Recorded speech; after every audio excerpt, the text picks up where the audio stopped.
Hello, I'm Carissa Dez. Hello, I am Kaylo. I'm Leon, Prxtty Leon.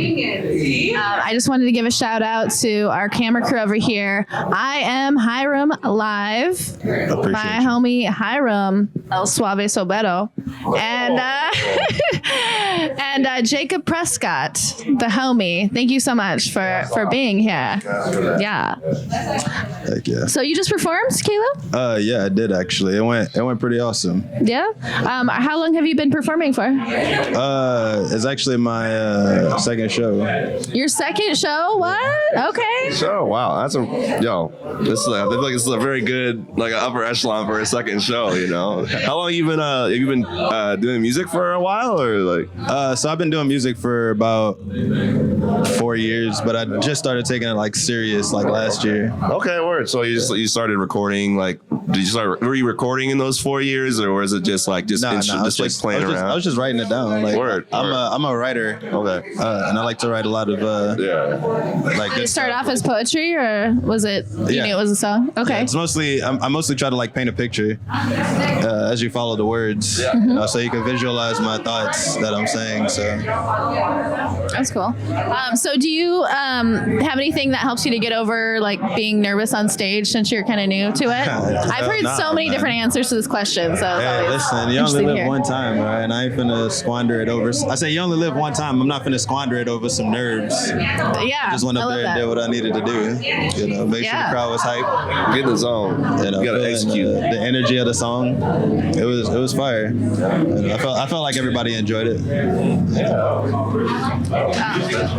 So have you been in Portland for a while? I've been here for about a year now. Only a year? Okay. A little over a year, yeah. Where did Miami. You came from Miami? Yeah. Well, how is the music scene different in Portland from Miami? It's definitely a different vibe. It just matches Portland, if that makes sense. It matches Portland? You say that is Portland is like a melting pot, you know? Yeah, it's definitely full of different styles and avatars. What would you say the differing aspects of what would you say are the different factors to Miami and Portland? Because I'm just curious about the Miami scene, you know. So it seems like the art style up here is more free, you know. Yeah. Compared to down there, where it's more like trap and hip hop primarily, you know. That makes sense. And so it's I've heard some interesting artists up here. Yeah. You know, they definitely have some interesting genre blends. Yeah. You know, I heard some rap rock the other day. It was pretty fire. I love that shit. That's what I'm all about, man. I grew up on punk shit, you know. So I listen to all genres of music. You know, I think the only two I don't is gospel and death metal. Yeah.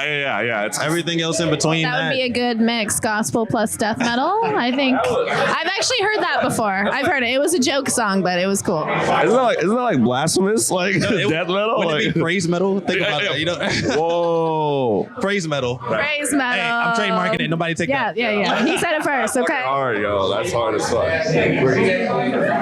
So, do you like the Portland music scene better or Miami? I think it's gonna be an interesting place to come out for me. I think I could draw more people because I do talk about more conscious themed songs, which I feel like a lot of the more liberal scene up here will be more receptive of, if that makes sense. Yeah, no, 100%. Yeah, because you're saying it's more trappy, in Miami and stuff. So were you making the more conscious stuff in a scene that wasn't very welcoming to that, or was it Well, I never really produced it, but it really, if being in the environment, you kind of are drawn to that type of lifestyle. You know what I mean? Oh, 100%. Yeah. And so I'm just trying to make a change. Talk about things that are more positive while still keeping the vibe of what's going on, in the culture. So that way people can still vibe to it, but hopefully they understand the message behind it. You know?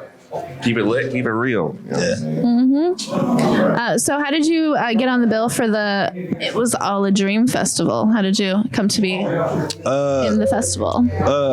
Well, me and Bull did a lot of songs together that we featured. Bull has so many songs. He told me he has 1,000 unreleased songs. I'm like, yeah, right, whatever. And then he went through his phone and he played them. I was like, okay. Niggas really do have 1,000 songs. I'm I got 2. So what people and they're good too. I was like, all right. sorry, these are going to be whack because he has so many, but they're really good. I'm like, you need to release these ASAP. Bull is always like, he's going, like his mind is on go constantly. So if he hears something, he can make a song out of almost nothing. And it's crazy to watch him work because he's just very talented. You know, he's a talented young man. Yeah, he catches on really quickly, even with the drums. He's like, I just started playing one day and he's like way better than me, you know? He's definitely musically tuned.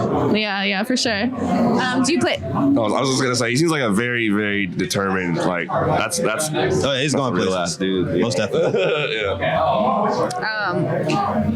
So you made some songs with Bull? Are they more like rap or? Yeah, is it kind it's more of a party vibe with the songs created.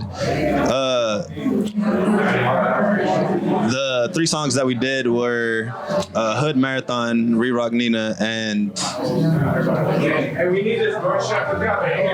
Tapping In. And all 3 are super fun. You know, they're good party vibes. Yeah, Hype for sure. so it's love me a good party vibe. it was crazy because when we started making the music, like every one that we made was like a hit. Like I'm listening to it and I'm like, this is fire. Like it's going crazy. When that ball gets rolling, you just can't stop. Like my first project I ever had out, like the first time I ever recorded anything and put it on SoundCloud, I recorded like me and my homie Jordan, shout out North Jordan, we recorded everything in like I think it was like a day, 2 days. We recorded like 4 or 5 tracks, pretty much like an EP in like 2 days, and that was it. That was the extent of that project. Like we just stopped like at that point. But when you get that ball rolling, when you get that momentum, like you gotta you have to eat that shit up because you'll get stagnant. Like I'm right now, like I'm a producer mainly, and like I'm right now, I just got beat block. Like I don't feel like no motivation to do shit. So if you feel that momentum ever, you gotta just fucking ride. You have to go with it. Yeah, because I've had times. I think it took me like maybe 6 months to write a song. Yeah. Because I did like one verse and then I had the chorus already. Yeah. But I every time I wrote, nothing matched that verse, so I had to like. And then I finally got the day where I sat down and I just wrote the second verse. Yeah. It was fucking real. Like do you one of my favorite things to do is like if I have like a thought or like a concept or like a bar maybe, I put it in my notes, I write it down in my notes. Yeah. And like you'll just have like 80 different fucking songs, like just all these random fucking assorted, like I shot that nigga, and then you're like, I love my mother, like praise Jesus, like just like random vibes.